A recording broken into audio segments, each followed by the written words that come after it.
Hey, this is Lacey, your Las Vegas gal, here with one of my favorite people in the world, Mr. Jacob from Jacob's Life in Vegas. Welcome to my channel. Thank you, Lacey. Is this the first video you've done on my channel, or have we done this before? I think I've done one. Before? We did a live stream before. So this is the first 2020 video that we've done together. All right.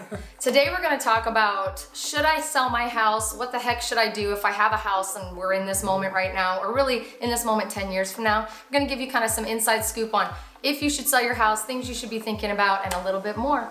Check it out.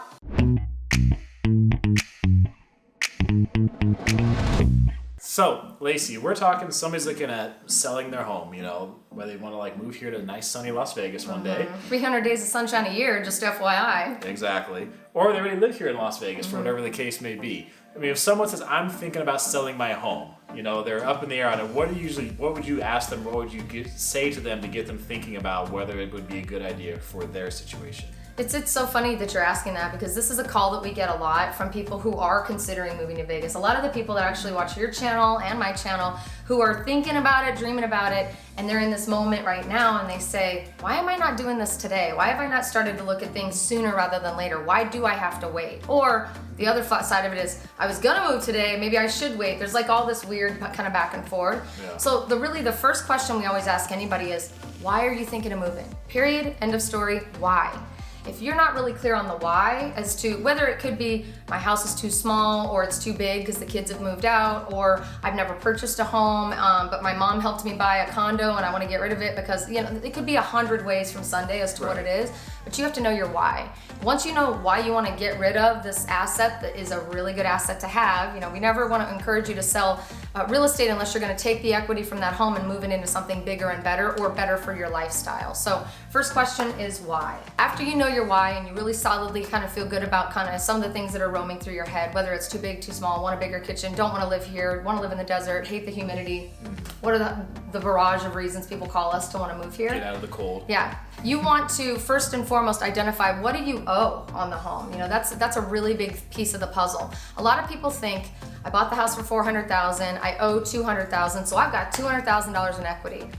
Yeah, you do, but there are fees associated with selling your home. So just because you have $200,000 possibly in equity, meaning money that you could cash out and take with you if you sold the home and made that full price, doesn't mean that that's the amount that you're going to get. So we want to make sure that you're thinking about all aspects of what it takes to sell your home. So why is number one, and really what the heck am I doing here? What do I owe? What do I really kind of have in front of me as those numbers start to get laid out? And then once you kind of understand what you owe, I always recommend that you talk to a professional. Now, we are the professionals here in Las Vegas, myself and then the Cerrone Group. I have amazing agents that work with me. You've met a lot of my team. They're pretty rad, right? Yes, they are. They're not cool enough to be on this video. No, they're totally cool. But genuinely, they're really good at serving the community and making sure that you understand what you can get for your home. I am not an expert in Milwaukee or New York or Florida or Texas or California, and I'm very open about that. But I'm an expert at making expert friends, and so are you. So yes. we've actually together done a really good job of building a beautiful network of professionals across the nation who we feel confident and comfortable sharing your information with to let them guide you in that area. So if you're from, Duluth, is that even Minnesota? I don't even know where that is. Duluth, Minnesota. I knew it was a city. I just didn't know where it was. Minnesota. Or Kansas City, Missouri. Wherever you live, don't stress.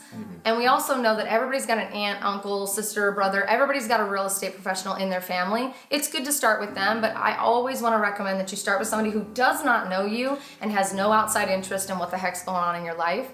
So we would be happy to share that list with you, or connect you with someone specifically, so they can give you an estimate of what the heck your house is even worth, and tell you what the market conditions are for this area, and what the heck are homes even going for. What should you expect timing wise? How long is it going to take? Because that's stuff that people don't think about. Exactly. So remember, you guys can contact Lacey down below. She's got a whole team now of people working together. So contact down below, and then somebody will get in touch with you to help you with that process. Yeah. Okay. Now, when it comes to people looking to sell the home, what are, like you said earlier, if you you think you have put $200,000 into your home, you have $200,000 equity. What are some of the costs that people don't even think about when it comes to selling? They're not going to have that full $200,000 like they think. There's closing costs. So even when you're the seller of a home, there are closing costs that come into play. Closing cost, everybody has to get paid, right? Everybody in the transaction has to get paid. So if you have a lender that's helping you get a loan to buy a home in Vegas because you're going to leave your house in Duluth and move to Vegas because that's the smartest decision you could make today. Just kidding. Not really. But if say that's it. So if you're going to get a loan, there's a lender, there's fees associated with the lender for your next purchase. If you're just working with a title agency or a lawyer, because sometimes some states require a lawyer be involved, timing can take a lot longer and also fees can be higher. So that's where the real estate professional really is going to come into play. If they don't show up to your meeting or at least produce during your meeting or thereafter a list of fees and expenses that you can anticipate on top of what their fees are specifically to help you sell the home, call us, we'll get you someone else. But genuinely, we're not going to connect you to somebody who wouldn't produce those types of documents. You will know up front before you make any decisions exactly down to the penny, at least an estimate form, what you're going to be able to take out of the house. Okay, and someone who's selling their home, say they live in Iowa, they live in Minnesota, or, Florida, or wherever, and they're selling to move here, how long can they expect the process to take to buy a home here? If things go smoothly in a good purchase, what can they expect? It's actually a really good question. Let me dip back to the last one first because I forgot something. Another expense that might come up is repairs. A lot of people who take care of their home and really love their home don't anticipate that there's actually stuff wrong with it, and it's a hard pill to swallow when they're selling their house. What do you mean? I put those floors in myself. How can you say they're put in a bad fashion? Whatever. Right. Just be prepared to be upset and also to have a little bit of money that needs to come towards that. Okay, now on to your next question. So when it comes to selling and buying a house here in Vegas, selling a house is always, is always based on market conditions. So we can always talk about that another time. Buying a home though, from the moment you write the contract and it's accepted to the end and you are handed the keys, it can be as short as 30 days for a loan, 15 days for cash. I've even done 12 days, but that was a really stressful week and I would prefer 15 days. But truly, you can do a shorter close if you're paying all cash. And a lot of people are doing that, Jacob. A lot of people have beautiful homes in other areas that are far more expensive from a cost of living perspective, and they've got equity, like true equity, and they are able to sell the home, take a fat chunk of money, and buy a little bit of a house and still have money left over to invest in other ways. So we love that. So if you have cash, we can get you in a house, boom, 10, 15 days, you're good to go. Jeez, okay. Yeah. Now, one thing people look at a lot of times when it comes to buying homes are the interest rates they can get. And right now, the interest rates are pretty low. Yes. The Fed is keeping them nice and low for people. They sure are. Thank you. Ding. Yeah, the Fed's keeping them nice and low. So, I mean, when it comes to that, you think people give too much weight into the interest rate as to the home they want to purchase? Or what do you tell people when they're waiting for a better rate or seeing what they can get? More people seem like they're overthinking it or they're letting it consume too much of the home buying process. Oh, you hit the nail on the head. Consume too much of the home buying process. I couldn't agree more. Here's the problem we run into. If you do it the right way, you will have a lender that works with you who is actively looking at those rates on a daily basis and who can lock you in the minute they're able to lock you in. The problem is you usually, most of the time, have to be in contract to be locked into that price point, locked into that interest rate. So until you find the house, there's really no sense in focusing and stressing about these interest rates because they literally change on a daily basis. Right. So if you can look and talk to your lender, I'm not allowed to talk about rates, but we do have Amber Coleman, who's a really good friend of both of ours. She's amazing. She can give you all that info. Is her info going to be below? Her info should be below. Yes. With that being said, Amber's a really great place to start. So talk to the lender. Let the lender tell you, on average, this is what we've been seeing for the last 30 days, 60 days, 90 days, so that they can help you understand the trajectory and the trend. But they're going to tell you the same thing we are. Just find the house you want. We'll fight for the right rate. Just find the house you want. If we get into a position where we're back up at 10, 12, 14% interest rate, it definitely makes a big difference. Frankly, even 5% versus a 3 can make a massive difference on how much budget you have to spend. So I understand why people get so focused. They want the most house for the least amount of money, but this place is pretty cheap as it is, so I would just say let's find you the right house and then we'll back into it from there. Yeah, compared to a lot of other bigger cities and big metro areas, Vegas is probably one of the cheaper ones. Yeah. Although Midwest, I will say we've had a couple people from the Midwest and they're saying it's definitely a step up for them. So we can understand that it's on both sides. We're not just talking to the big city people with this video. We want to make sure we understand that. So yeah, exactly. Depending on where you're coming from, Vegas might seem a bit pricier, but to a lot of people, especially if you're on the coast, one of the big cities, you're going to come to Vegas and think like, wow, this is really cheap. Yeah. You know? And we try to get really creative when we're searching for homes. Like for instance, we have a client who is very focused on the interest rates, which we can respect, and we will go along with that ride, no problem. But what's awesome is he was so focused on the interest rates, but wasn't even willing to look at the homes that we were telling him he could afford. And when we found, what we realized was we could actually reduce his budget if we just made small tweaks to what he was actually requiring in his home. So at first he was asking for RV parking, 4-car garage, you know, all this stuff that's really hard to come by in Vegas. It just is. So what was cool was we had a conversation.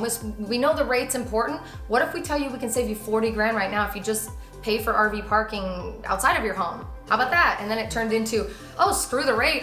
Yeah, that's great. So we try to really dance and work with our clients to make sure that they understand rate's not the most important thing if you can be creative on the other side. All right, so be aware of the interest rates. You know, you have an idea what they are, but don't get caught in the day-to-day. Yes. Because if you have no house, you're even looking to buy, then the interest rates don't matter. Yeah, you got it, man. Definitely. Okay, so when it comes to selling, people thinking about selling, I mean, any other, you know, things we want to cover? I mean, right now, one of the big things, a lot of people are working from home. They're going to be continuing to work from home. Yes. So for some people where they're living, it doesn't make sense to be paying as much Oh for my where they're gosh. living.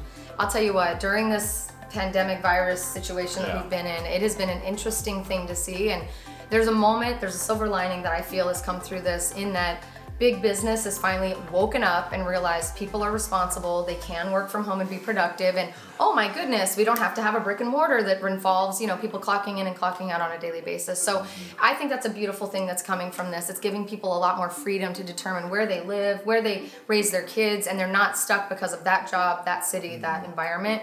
I love that, and I can be grateful for that, at least in this moment.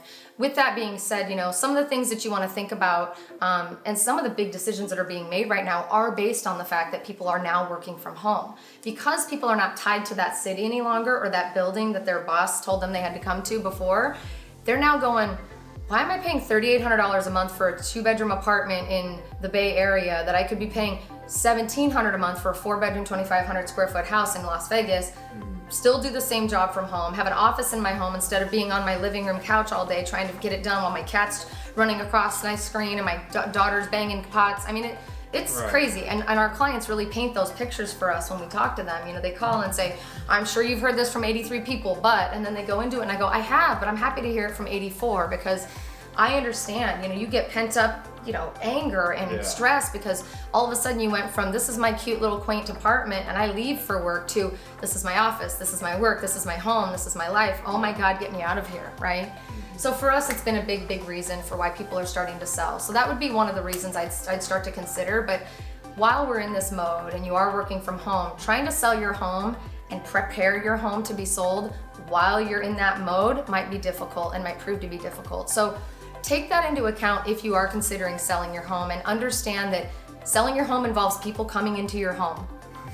You can require masks and gloves, you can require a full-blown body condom if you want it, I don't know, but it's gonna require people seeing your house, so you have to be okay with that. If you're super scared of what's going on right now, maybe not the time for you to sell. Maybe hang tight, you know? If you're not, and you're like, screw it, I gotta get this thing sold, I'm moving to Vegas. First of all, we love you, and secondly, let's do this. But it's been really interesting, Jacob, to see all the people here in Vegas that are just trying to sell their homes have issue and concern around people are coming in my house, and making it very difficult for buyers to actually get through the door to be able to buy it. So if you're gonna sell your house, be ready to sell your house. Don't get scared of all the other stuff. That's really the last tidbit I would say is important to keep in mind, especially in the time that we're in right now. Now, if you're watching this 3 years from now, just skip to the next video. I'm sure we've got something updated, but that's for today. Thank you, Jacob, so much. As always, we have so much fun hanging out. Thanks for coming on my channel once again. It feels like the first time. This will be the first time. We'll just call it the first time. Sure, let's do it. Love you. Thank you so much. If you guys like Jacob and you don't know who he is, please click the link below. We've got a link for Jacob's channel. He's a big reason why I'm even doing YouTube. We've known each other for a long time, and he kind of kicked off starting a channel when I really wanted to, but it wasn't brave enough. He was brave. It just took me about 6 more years to get brave, and here I am being brave. So thanks for helping me be brave. You're welcome. Thanks for supporting me, and show him some love. This is one of my very good friends, and this is Lacey, your Las Vegas gal. This is Jacob.